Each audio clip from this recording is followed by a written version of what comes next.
I would now like to invite our last speaker for the day, architect Jayakar Priyadharshan, a speculative architect and academician from UK.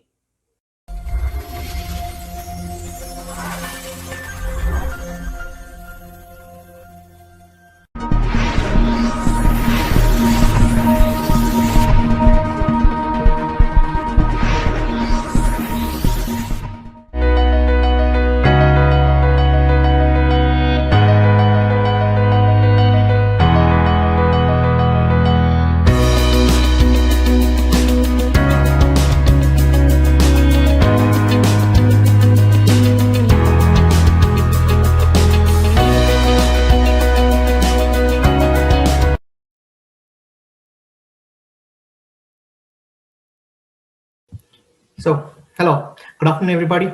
I'm Jayakar Priyadharshan, a speculative architect, an academician, and an architectural historian. I would like to thank the School of Architecture and Interior Design, SRM University, and the organizing committee. A very big thanks for inviting me here, and I would like to wish ICONBEST 2021 the very best. And with that being said, let's get into the presentation of what I have for presenting you people today.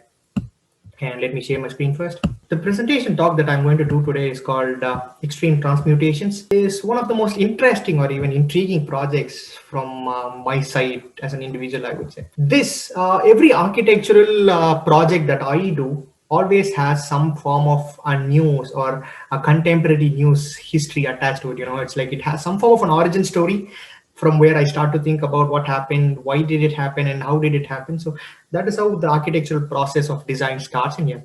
And this was one of the most interesting news articles that I read, which was about Trump's ordinance of making federal buildings beautiful again.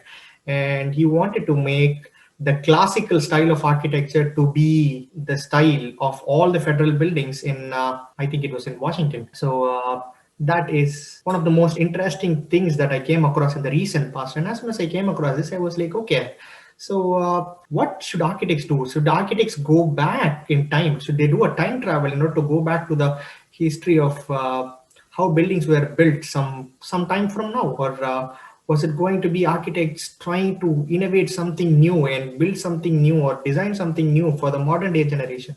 And that is when I came across this book called The Story of Postmodernism by Charles Jenks, which says that he defines revolution as revolving towards a better past.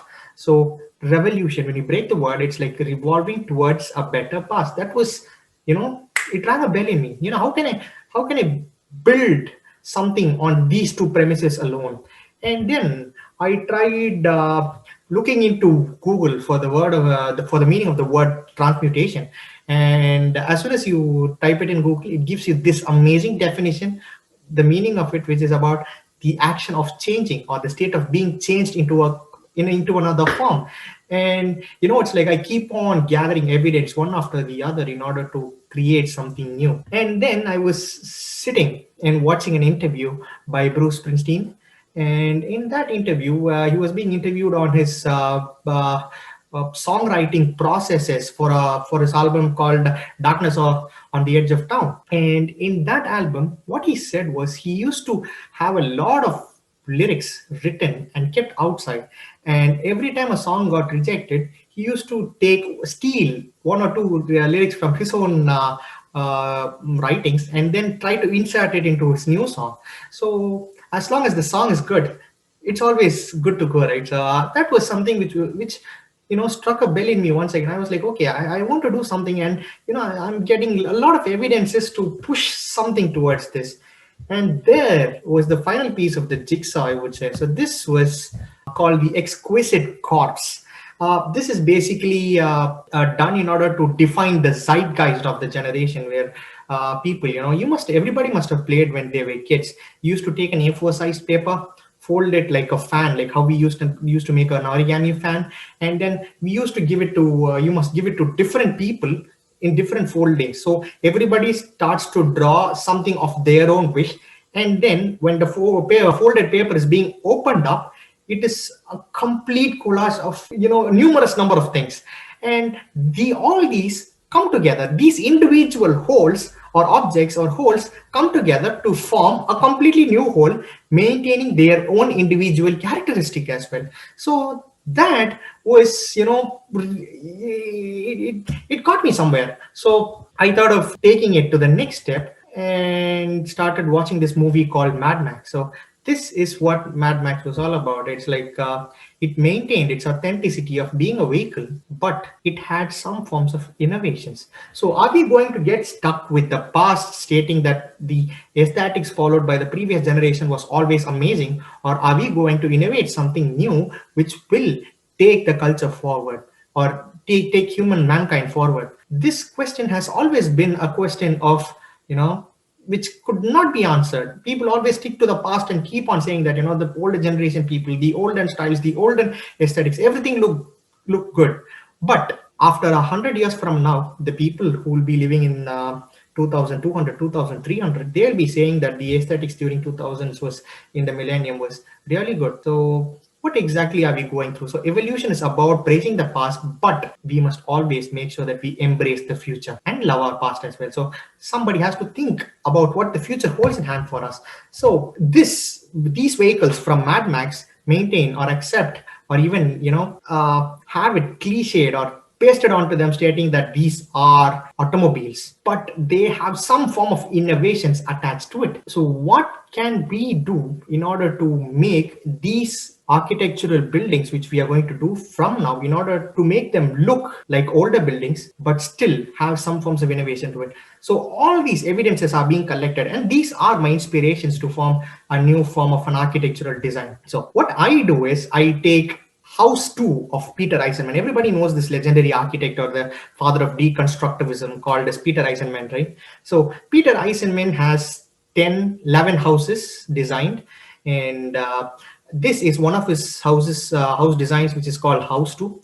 So what I do is I take the house, replicate it, twist it, and then merge it against one another to cut them. It's like individual. Consider you buying a birthday cake and cutting it in completely different fashion rather than clichédly cutting it into, a triangular shape.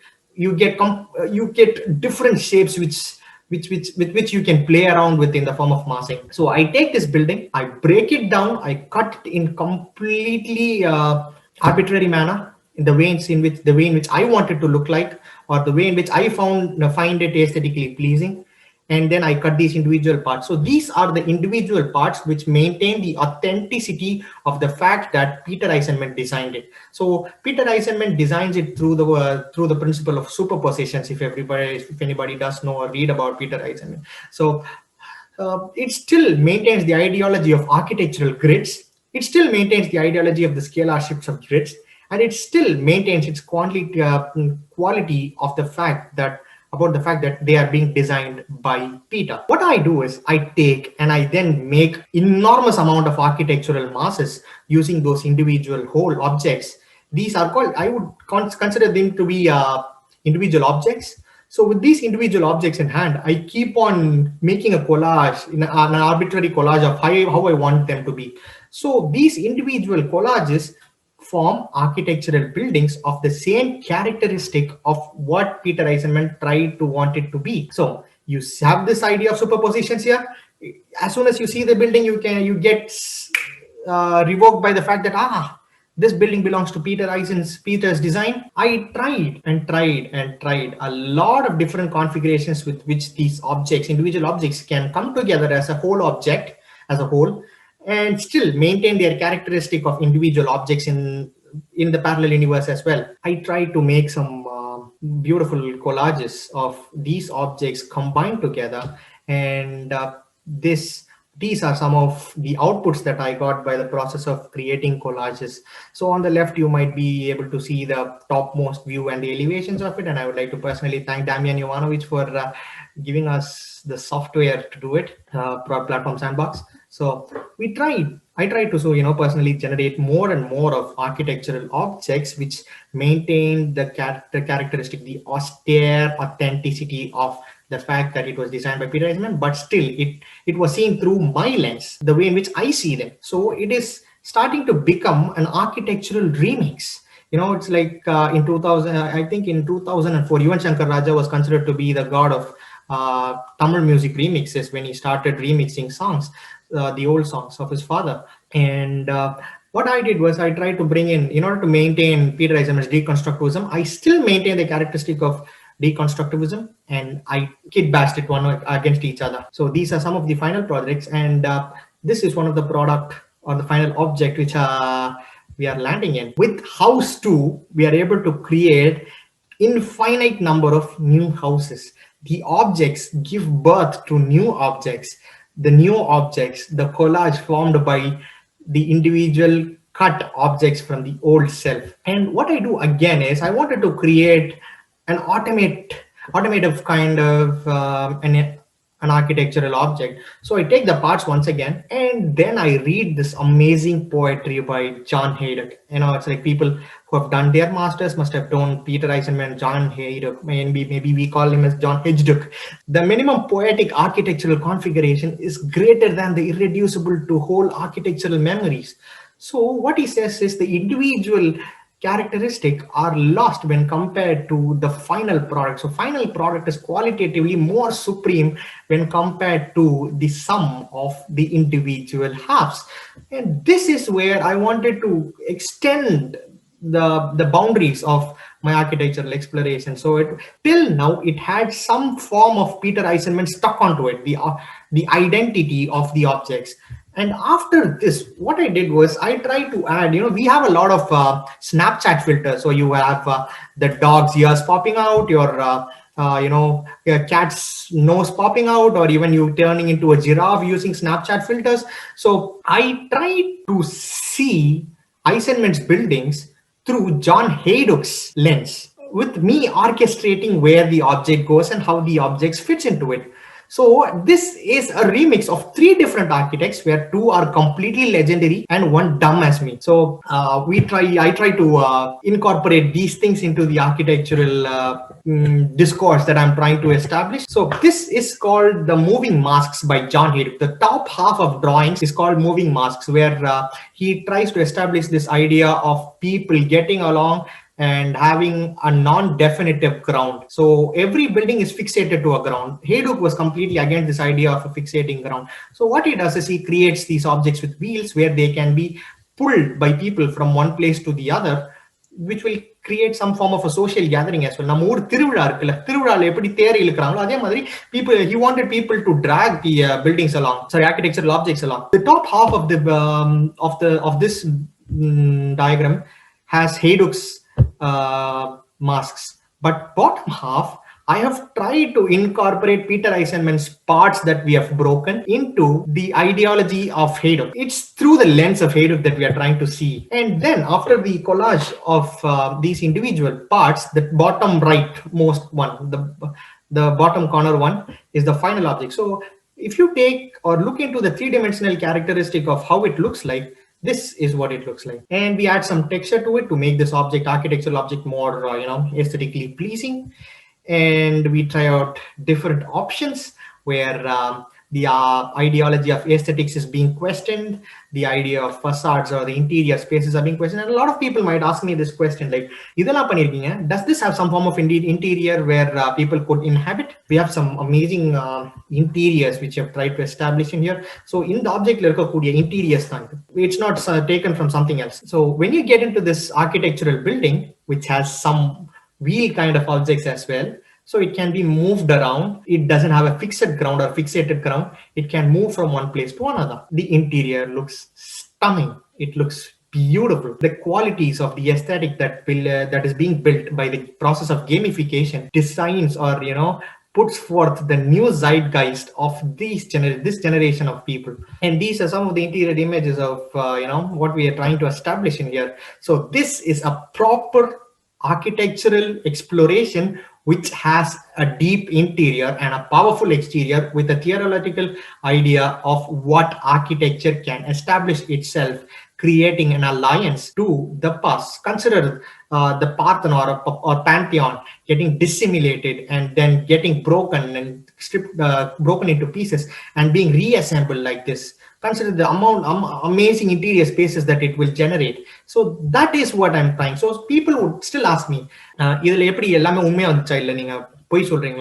so I've given you, Tom Wiscombe will call this as a Godzilla diagram, but I don't want it to call it a Godzilla diagram. This is called the Gambit, the diagram, the Gambit of Diagrams. I'll give you a minute time. So it's like you'll be able to understand the fact that every single object is taken from house 2 only. We haven't choreographed anything. It is just a simple transmutation through the process of cutting, and the final object looks beautiful. But still people might ask us, like, interior வேற எங்கயாவது எடுத்துக்கலாம், exterior எங்க எடுத்துக்கலாம், நீங்க வேற ஏதாவது பண்ணிருக்கலாம். What we did was, this architectural exploration is about making an object, an architectural building or an object move from one place to another, right? So we made a rendering of this object and placed it on a ground. Simple. This becomes architecture. This becomes an habitable space. This has an interior. This will be able to move around. So this has an architectural character, which is defined, and which is how futuristic buildings can be, can. So it's like, I'm just stressing on the fact that they can be, because this is one of the directions where future can take us in a completely different way. And then we took another render of another site and then rendered it and put it in another ground. This makes sure that the object keeps on moving from terrain to terrain, from location to location, to explore new dimensions of the figure to ground relationship. So it keeps on changing, the ground keeps on changing, the object keeps on moving. So this is something which is really interesting. So this creates a sense of bionic articulation, cyberpunk. And a lot of people, yes, a lot of students right now must have known this game called Cyberpunk, which has come out in January. So the cyberpunk kind of aesthetics that we are trying to establish. So people have not been pleased yet. You can just ஏதாவது ஒரு part எடுத்து கூட you can still see whether we have followed the part of bringing the elements from the individual from the authentic building to this assembled collage of a new individual whole, which is completely different but still has remnants of characteristics from its old self. And this is an isometric section of how these நீங்க சொல்லிருக்கலாம்ல, like இதெல்லாம் வந்து inhabitable space இவன் சும்மா ஒரே ஒரு இடத்துல மட்டும் எடுத்து அதை காட்டுறான்னு சொல்லிட்டு. So this is an architectural section of what these objects are. These objects, the habitable spaces in this object are, and the section of what is the part to whole relationship that it has, and what exactly is the surface to wall relationship that it has. This is something interesting, and this is our final exploration of how this object is and how this object can be identified and transmutated into an extreme entity of completely new style of architecture by maintaining the oldest version possible. So this is an architectural remix for the modern ages. That being said, I would like to thank everybody who was invited and who are sitting with full interest in order to watch this presentation. Thanks a lot. Try this out, and you can contact or reach us on Instagram or Facebook. Thank you. Thanks a lot. Have a good day.